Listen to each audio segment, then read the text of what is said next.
Welcome everyone to Living Sufism. So wonderful and sad that this is our last time together, but the future is a big place and I'm sure we will meet up again. But here we are at the conclusion of this series, The Way of Adab. And the theme of our final session is the mystery of Adab. I'm sure you're not expecting us to tell you what that mystery is, because it is, after all, a mystery. But just because it's a mystery doesn't mean that it's unknowable. And in a sense, the mystery of Adab is something that, God willing, will reveal itself to each of us in its own way.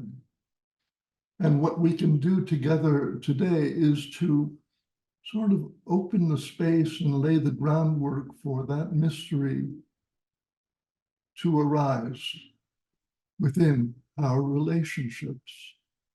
This is, after all, a program about relatedness.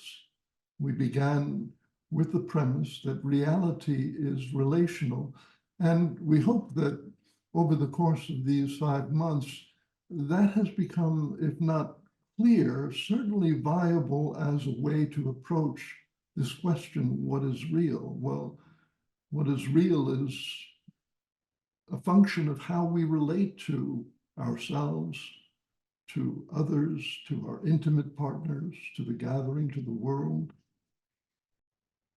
And within that relational reality, the possibility of transformation, not just change, but transformation, is on offer. This is the offer of the Way of Adab, to transform our lives by paying attention to our relationships, refining our responsiveness. So today, in our work together, perhaps we can open a space in our minds and in our hearts to allow something like this unknowable gift to arise in a way that we can relate to it more practically, more truly, so that the Way of Adab really comes alive in our lives. So how do we do this? Well, the approach that Sufism offers to the mystery of life is basically, to put it simply, live it. Live your life and it will reveal itself to you. Go ahead, step into it. Go on. Have faith. Be committed to something. Be real. In a sense, this is the Way of Adab as well, that the more that we're able to engage in our relationships with this spirit of Adab, with this context of Adab, with this awareness of Adab, the more that something will be revealed to us. And what will be revealed is who we really are and what this really is. That may forever remain mysterious, but again, not unknowable. So clearly we're inviting an opening into what we might call the heart of Adab, the essence of Adab, the core of Adab. What is that? How can we approach that? And the three of us, Angelica, Isha, and myself, have given quite a lot of thought and conversation to this in our preparations. And so it's probably most effective for the three of us to share with you where it is we are in relation to this question. What is the heart of Adab? How do we find the essence of Adab? And so on. So let me invite Isha and Angelica up on the screen. So let me start off. In our conversations about the heart of Adab, the essence of Adab, we kind of wondering is there a word, is there an idea that we can sort of put in the center space and say, well, okay, let's explore that. And that will yield for us a sense of the heart of Adab. And one of the words that we came up with as part of the series of couplets that Isha wrote, which are on the website, was the idea that the heart of Adab is availability. And maybe we could start there. Now, let me invite you, Angelica, to step in here and talk a bit of how you see that idea, the availability of Adab. Okay, well, hello everybody, and I'll start by saying it's helped me to retain a connection to the sense of mystery all this time by working with a Sufi word, adab. What's that? I mean, it's not in the English dictionary, so that beautifully holds a mystery in and of itself. It holds a persistent question that's never quite answered.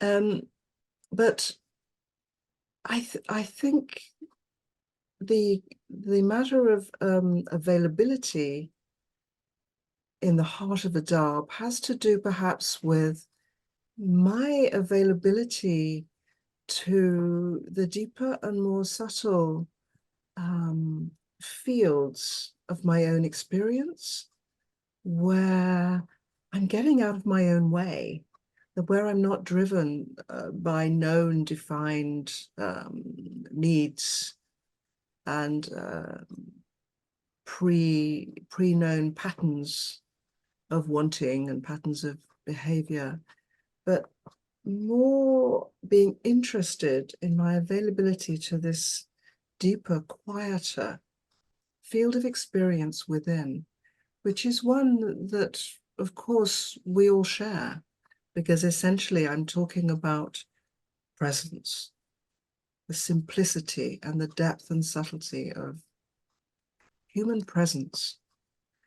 And I think the more I can practice a connection to this subtle field of presence, the more I have the possibility of finding a responsiveness, a relational responsiveness to whatever it might be from this place.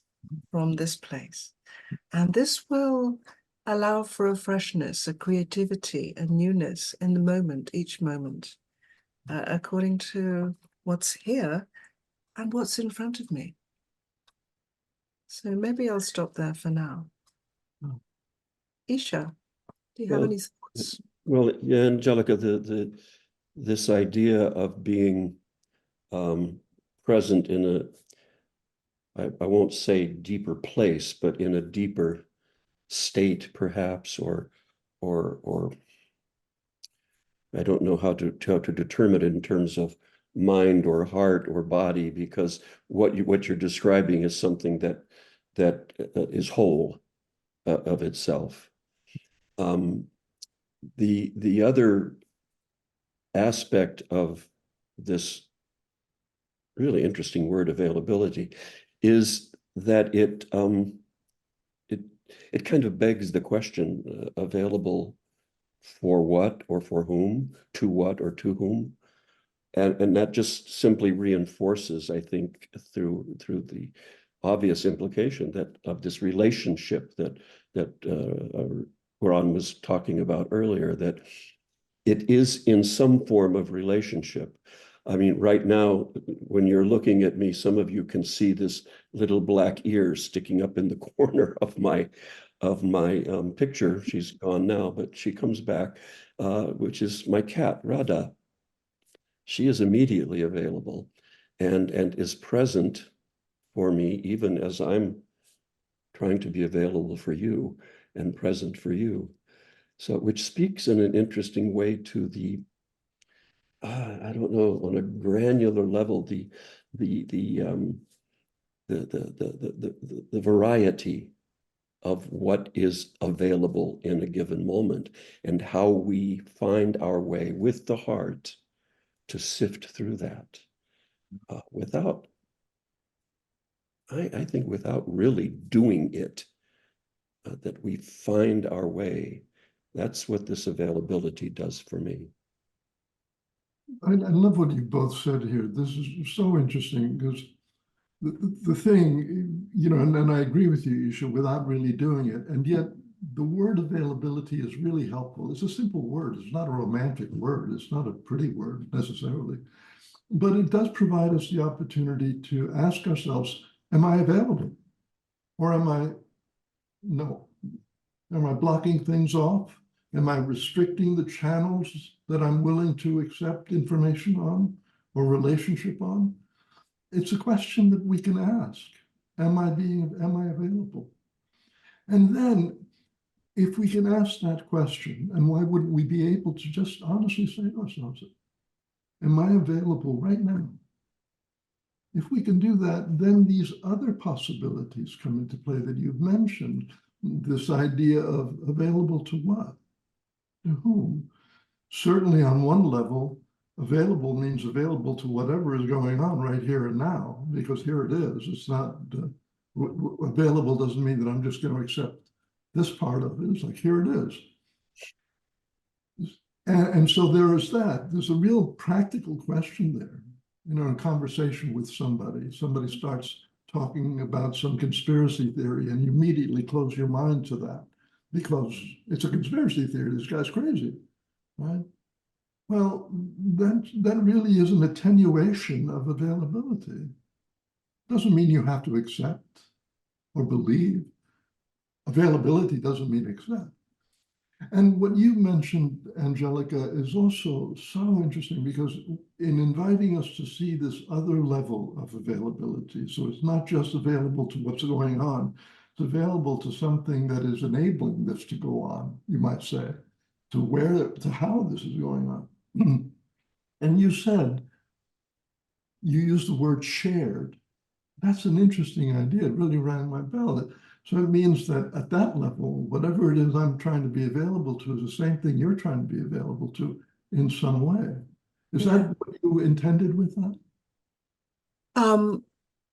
Yes, and the related point that when we know that we're actually coexisting within this larger shared presence, there we can find each other heartfully. There can be a warm, heart-opening connection between us when we understand that we're sharing the same stuff. We're made of the same stuff. We're inhabiting the same fabric together. So yeah, that was kind of what I meant there. I wonder if I could bring in another point around now I have a beautiful sense of the kind of ancient nature of our deeper, more subtle layers of knowing, you know, knowing how to be available to each other, knowing how to be available to the sea, to the stars, how ancient seafarers found their way across the oceans, you know, without navigation, Wi-Fi or whatever. Nomads found their way across the deserts because they were available to these subtle ways of knowing that were inside them and that must therefore be inside us. We have subtle, ancient layers of knowing that we have the choice to open ourselves to. And I think the more that we trust those, the more they will make themselves available to us, right? I'd like to you stimulated a memory for me, Angelica, which is a metaphor which is the navigator, and you know, the navigator in those days, in those ancient days, was one who could feel the salt, feel the breath of the wind, who could touch the water at any given point and feeling the context of the water itself and putting all of that together, hearing the sound of the water moving on the boat, could give his community a sense of direction, that this is the place we need to go next because of all of that input. It's a wonderful image that you've created. Thank you for reminding me. So that's really available. I mean, if you put your hand in the water and feel the current and the salinity, and that gives you information, you're really being available. Mm. Yeah. And if I may bring in one other point of interest for me anyway, because I've battled a bit over the months that we've been working together on, not battled, but I've been aware of the formulaic aspects of Adab, the fact that there's an Adab for this and an Adab for that. And we have forms, they're loose forms, but we have forms like zikr, sobet, silence, movement, and so on. And in my own experience, when I've been able to really avail myself of these forms, just make myself available, surrender to the forms, they become portals into fields of openness and presence and connectivity when I've stepped through that weren't there before. And so I really also have a sense of cherishing the old-fashioned way of talking about Adab and the fact that we have these forms around to an extent now, and they do offer portals to presence and connection. Yeah. Is there a surrendering that you're talking about here? Is that a part of what you're describing, a surrendering of something, of some, I don't know, aspect of yourself with the experience you were describing? Absolutely. I mean, I think one thing I would have to surrender, and I have had to surrender at times, is a sort of a resistance to the form. You know, I'm not going to do that silly thing. I'm not going to be silent before zikr because I want to chat to my friends. So there's a getting in my own way where I'm not surrendering to the form. Yeah. That can stop it being an entry point. Yeah. This is really helpful, I think, to think about availability in all of these different ways. You know, and we might use the word presence or openness, and those are helpful words, but still availability is, as I said earlier, yeah, you can check it. Am I available right now? And these aspects of these various subtleties and aspects of availability, like being available to existing forms, as you're describing, Angelica.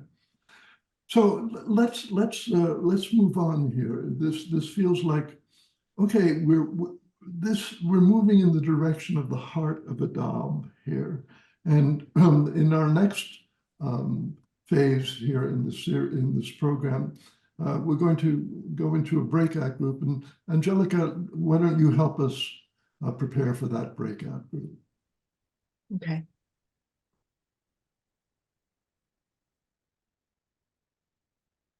Okay. So we're going to have a breakout. It'll be in threes, and it'll be for just shy of 25 minutes. But just to kind of set us up a little bit, let me offer you a few words. So just to say that what I've really loved about this Way of Adab program has been the focus on the relational nature of reality that we're always part of.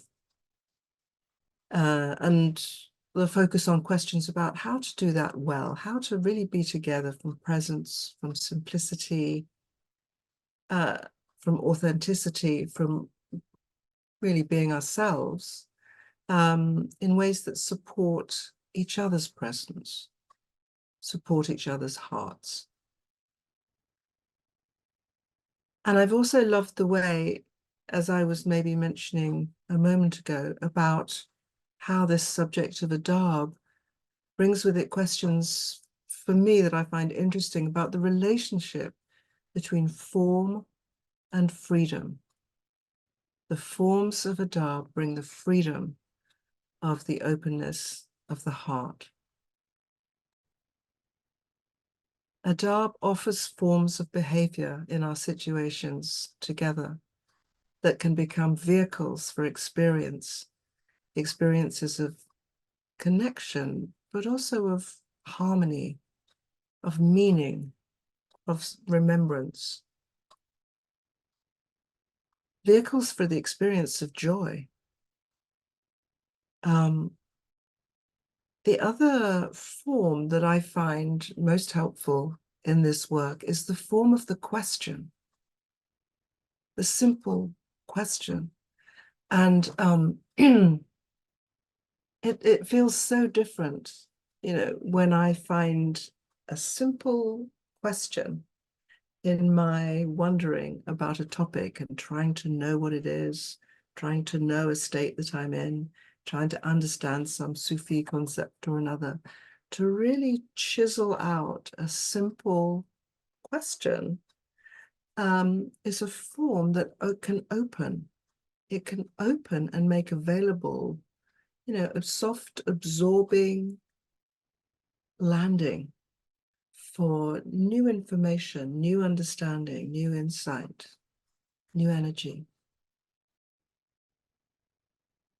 So I wonder what you've enjoyed about this program, about this Way of Adab. I wonder what you might have discovered. I wonder whether you've arrived into your next simple question in relation to this work that we do, this community that we co-create. And I'd like you to look for that in your breakout. I'd like you to take 2 or 3 minutes of silence, just silence, letting things settle, and just have your antenna open internally to what don't I know about all of this? What don't I understand from the richness of this program? What's my question? And you could explore that with each other. You could ask each other what your questions are now, as well as simply sharing maybe something of what you found here. So take your time, 2-3 minutes silence in your triads, and we'll see you back here in about 25 minutes. Thank you. So as you do settle in, I'd ask you to, if it is comfortable, to close your eyes, or you can let them rest slightly open with the gaze, excuse me, with the gaze, well, nowhere in particular. And now take a breath.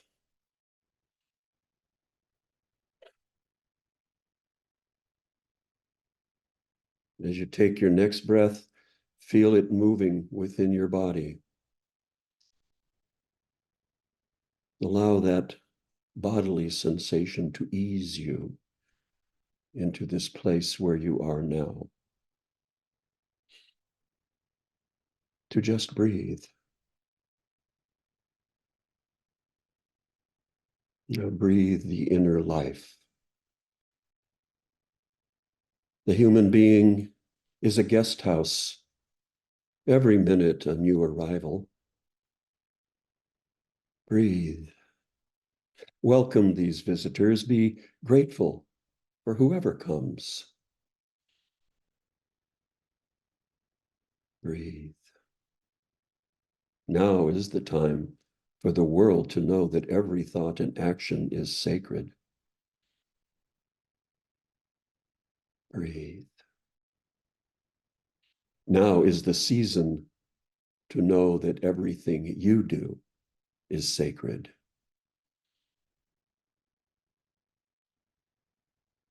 Breathe the intimacy. You breathe, and the music of desire as widespread as spring begins to move. Breathe. Each part of the cosmos must find an intimacy with something. Breathe. Your stillness is upon me. You are the I that I am. Breathe. The one who looks out of my eyes looks out of yours. Breathe.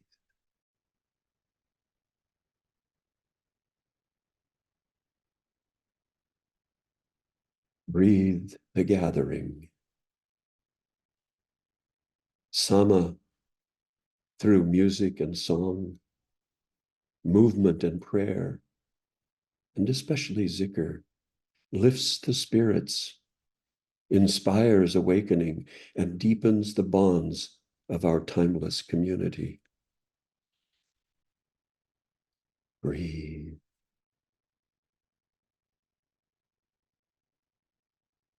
In gathering, we arrive. In gathering, we settle.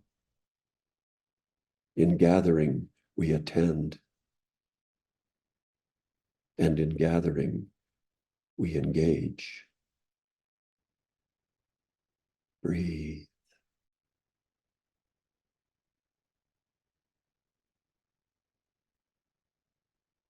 Each act of kindness, selflessness, generosity, compassion, and communion heals and creates the beloved community. Breathe.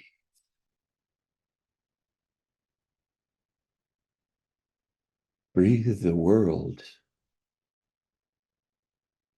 If humankind could have known God without the world, God would never have created the world.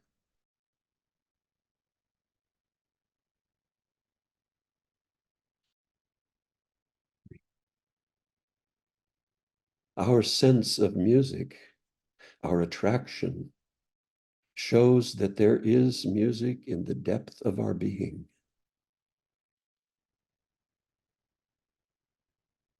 Breathe. Music is behind the working of the whole universe. Music is life itself. Breathe. After a night of secretly falling snow, when the first sunlight of the dawn touches the peak of the mountain, it's not just mountain or dawn or snow that I see, but something else, something invisible to my eyes, yet evident nevertheless. A wholeness in the nature of things, as if everything is lit from within. It's this inner light in the world that touches us and that somehow reminds us of our own essential being. Breathe. It's this inner light in the world that touches us and that somehow reminds us of our own essential being. Breathe. Breathe the mystery. The source of existence is immanently present, and it is alive.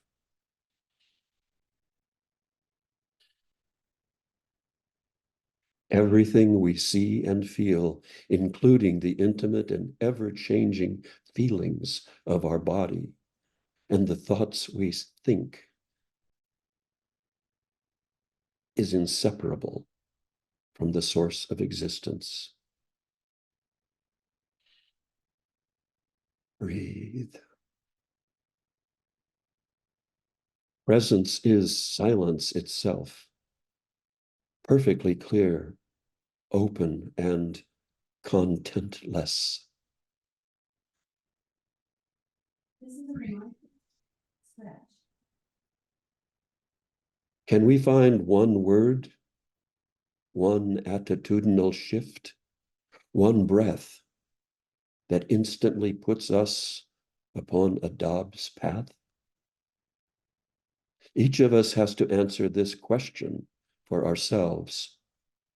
For as Sufis say, every blade of grass worships its creator in its own way.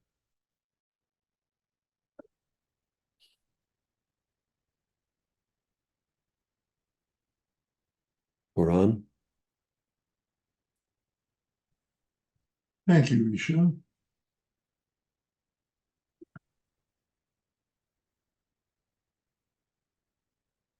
So in our exploration of the mystery of Adab, we've come upon a few things in this session. One is the simple idea of availability. In the video that we posted with the reminder, it's also on the website, The Mystery of Adab, we suggested the application of Occam's razor, keeping things simple.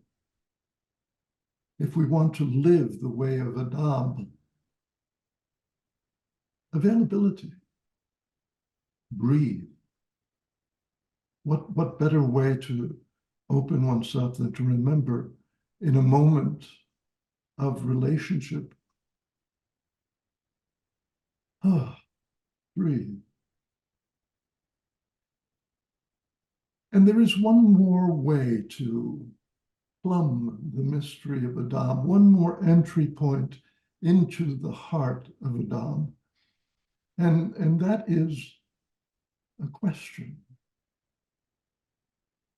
If we're interested in exploring a mystery, certainly a question will be our entry point. So let me invite Isha and Angelica back onto the screen to have a final sort of go around about the question of Adab. So give me a minute while I bring them back on.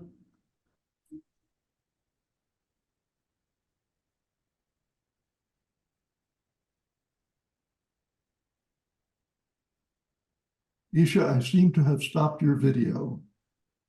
There you go. Here I am. I'm not sure where I am, but Okay, and let me get you back here to Spotlight. And Angelica, are you spotlighted? No, I don't think so. Spotlight. Yeah. Here we go. There we are. Yes, here we are. So, Isha, let me start with you. Bring us in the direction of a question. my first question is, where are you? Being in the moment, I only see Angelica and I. There I There am. you There we All go. right. Thank Good. Good. the question.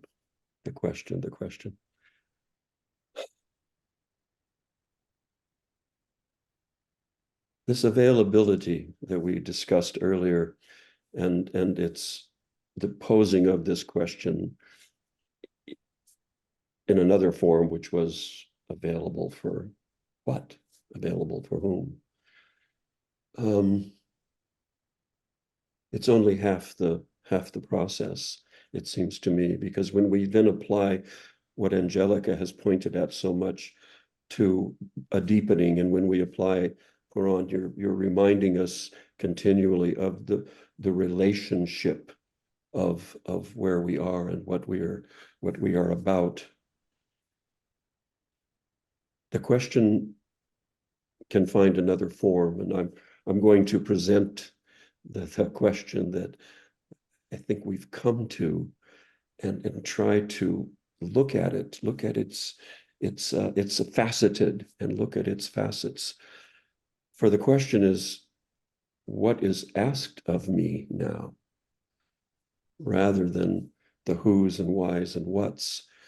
It has, again, this quality of even though it feels rich in itself, it also has a feeling of practicality to it, which suits the mode we have been attempting to point at. What is asked of me now? And that question will find its voice in whatever form over and over again, each step of the way as we go along. We've got, was it Gary? Could you mute yourself, please? Thank you. So with that as a kind of my initial sense of this thing about the question, I mean, there are many questions one could ask, but I think let's go there first and see where it takes us. Angelica, if we're on. I can offer a follow on to that, perhaps just along the lines of the value of relaxing. I would offer the value of relaxing into that question, into the question of what is asked of me now, the value of trusting that something right will emerge if we relax into asking the question, what is asked of me now? Because that is more likely to give us access to our presence, to the fullness of this present experience with ourselves, with each other, rather than getting a bit, oh, what am I going to do next? The tension of reaching for the habit, the mannerism, the form, the previously enacted. But it's just can be so much more delicious, can't it, to relax into not knowing what's going to emerge next, but to just ask that trusting question of oneself.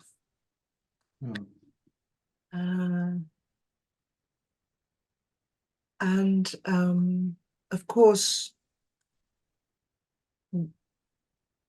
answers to what is asked of me now will probably come from many different places inside me, from different parts of my worldly self wanting different things. Oh, I want this, I want that. Oh, come on, let's do this, let's do that.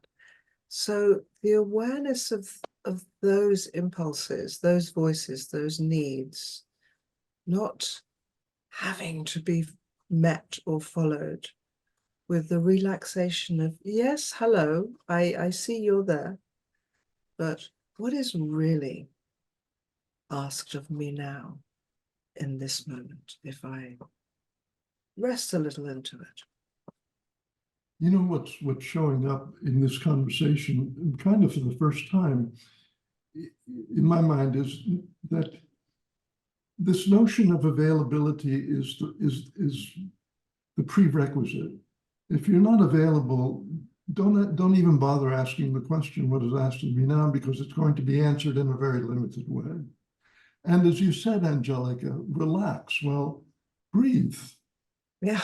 I mean, so we're really showing here a kind of an interesting process or movement or progression from, am I available? Breathe. Mm. Now I can ask, what is asked of me now? Mm. In that state. It's interesting that I can see now this flow among the things that we've been talking about. Mm. It feels important to me to point to this word we have talked about many times, which is the word certainty. And to address it in this context, I think is, for me, is to suggest that that's something that needs to be left at the door. For if I am sure in that moment, there's a feeling I have about that certainty that it will prevent me from being available. If I carry with me the certainty of who I am, what I'm about in this moment, what I should do, those kinds of things, that I'm getting in my own way. A comfort with uncertainty is something to well, I don't know. I find it something to seek out. Absolutely. And to celebrate, I would suggest. Feels like what you've said is really essential, because if you're going to sincerely ask what is asked of me now, implicit is that I don't know. Yeah. I think the question can be developed also perhaps into what is asked of us now. What is asked of us as a small group and as a larger group, as a community? What is asked of us? What can we ask of each other? Right? We need each other in a certain way. We're really quite precious to each other in that we can help to support each other's questions, curiosities, presence, authenticity. Perhaps that is what is asked of us now, is to continue to seek ways of supporting each other's presence, each other's unfolding, each other's being. That's a beautiful place to land, Angelica. So let's move into the closing segment here. I want to offer a chilla, so I will gently unspotlight Usha and Angelica. They haven't disappeared completely. So as we draw to the close of this session and of the program, here's a chilla that we're offering.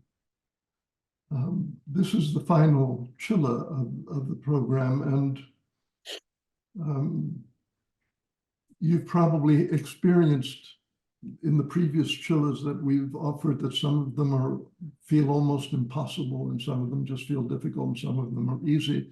Well, that's chilla, isn't it? Chilla is not about getting a particular outcome, but about confronting oneself.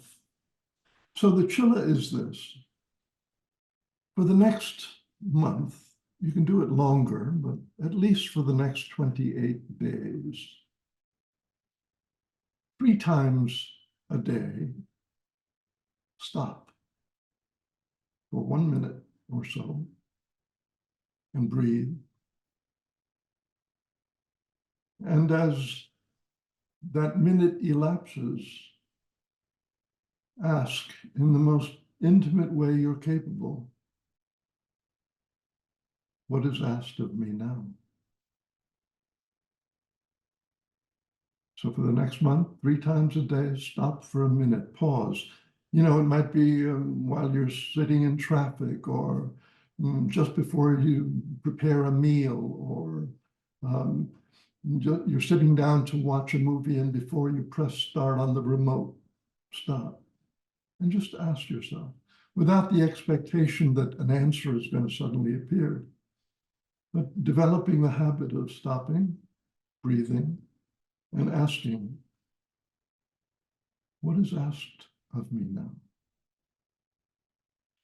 Now, let's explore this chilla a little bit. Hopefully this resonates as strongly with you as it has with the three of us. When this question arrived in our midst, it felt like, oh yes, that's the heart of Adab. That question is the heart of Adab. And in that resonance, one might ask the implicit question, who are you asking? What is asked of me now implicitly suggests that there's someone or something that will offer some guidance, if not an answer. Otherwise, the question would be, what should I do now? Or given that these are my goals, what's the best action plan? It's not that. The question is, what is asked of me now? By whom? And here we have to move into this subtle and, for some of us, tricky terrain of the divine, of God. I imagine that many of you, like some of us, aren't comfortable with that word. That word has a lot of baggage in many, many ways. Many of us learned that word when we were children, and it's very hard to disabuse ourselves of the meanings that were layered onto that word. So let's find another word for the moment, just for the moment. Let's say the beloved. And I'm not suggesting that you use this word. I think it's important for each of us to find our own authentic, true, feeling way of addressing that which we're addressing when we ask the question, what is asked of me now? It seems to me that if we don't have a relationship to that, to the beloved, let's call it provisionally once again, if we don't have a relationship to the beloved, that question is going to be flat. It's not going to evoke anything. But cultivating a relationship with that, and it's referred to in so many ways: the ground of being, pure awareness, divine consciousness, Allah, Yahweh, Ahura Mazda, the supreme being, the great spirit. There's countless ways of pointing to it. That's not the difficulty. The difficulty is finding a way that works for you, not only to give us a sense that there is someone, that there is something there. This is not, a fantasy that I can ask this question and get some response. There is a responsiveness there. Forming that relationship with that is, in my understanding, vital for the way of Adab. Now, you see, surely the way of Adab, as we experience it in our inner life, in other words, how we relate to our own inner sub-personalities and voices, the way of Adab as we express it in our intimate relationships, in our families and friendships, and in relation to the world. Yes, that way of Adab is accessible through things that we can intend to do and do. For example, being more respectful, listening better, being more accepting, developing the habit of not saying anything that we don't actually mean. All of these techniques, we could say, they're psychological developments, personal developments, will help us in the way of Adab in all of these relational fields. Yes, we can proceed with the way of Adab by being conscious of how we relate. However, the mystery of Adab will only yield itself up to something that is beyond those psychological techniques, capacities, skills. The mystery of Adab will arise in that relationship with that which cannot be named, because It is, as Pure Elias often refers to it, pure emptiness, utter silence, utter stillness. But that does not mean that it's not alive and wanting to answer your question, what is asked of me now?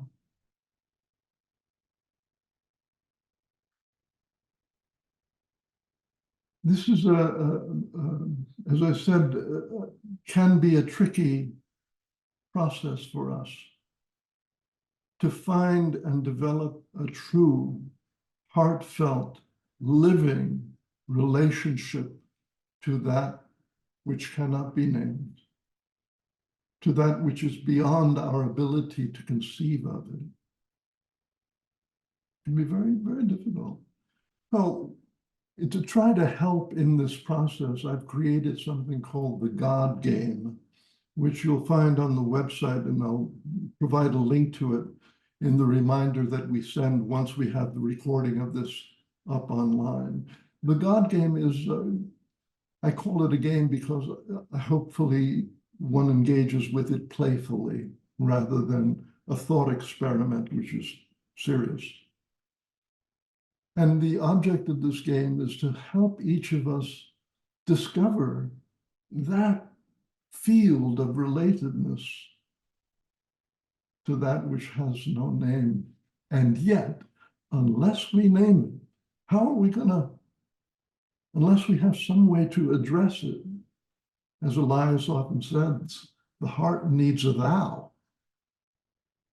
And that thou needs a name so I can remember who that is and what that endlessness is like, what its qualities and beauties are, even though it's empty, there's nothing there.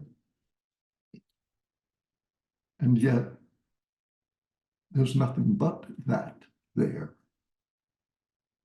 So with the God Game, maybe it helps to move in that direction, to recognize that the heart of Adab, the mystery of Adab, will reveal itself in that space where one is able to ask, what is asked of me now? And not needing a firm, detailed answer. Well, here's step one, step two, step three, because that's not what's going to happen. There will be a sense of, here's a direction to go. And you'll have the faith and the trust to step in that direction and see what happens. That's where the mystery will be revealed.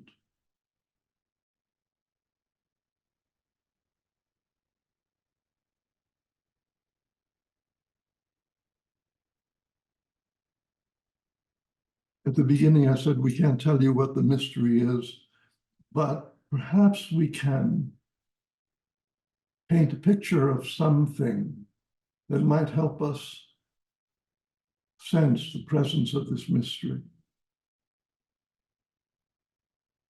When we are able to ask the question, what is asked of me now, in the presence of divine consciousness, the beloved, God, whatever it is, whatever name you use, the name is important only in that it makes sense to you. When we ask that question and something happens, we begin to realize, how to put this? Well, throughout this whole program, no doubt the emphasis has been the way of Adab has to do with how I relate to my loved ones, to my friends, to the world, and so on. It's about refining my capacity for relationship, and that's true.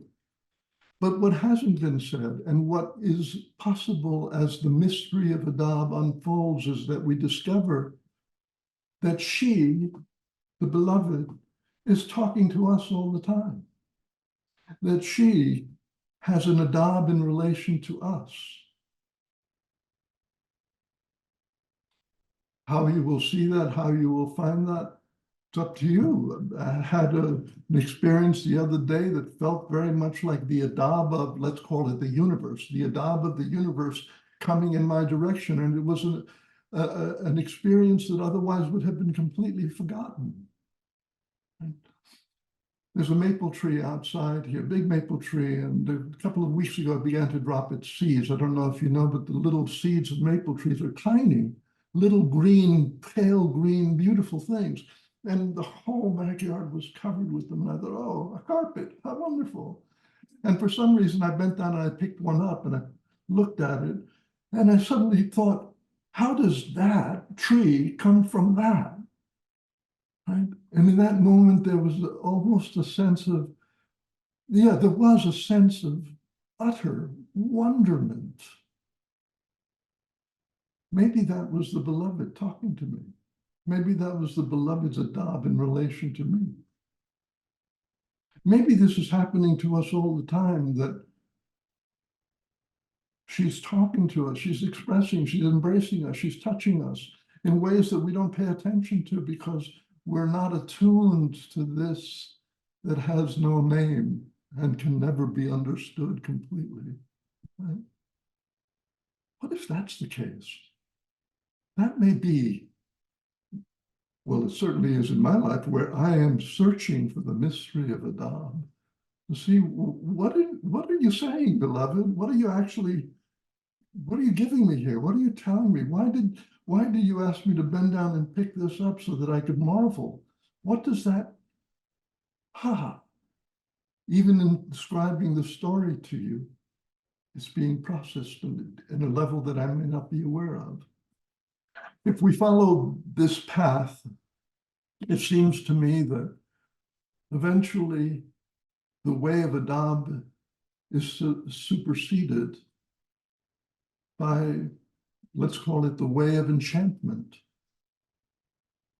And this a reminder that the work we've been doing together, I prayed, has been helpful and meaningful, but it's also something that we're going to eventually outgrow and move on to another way.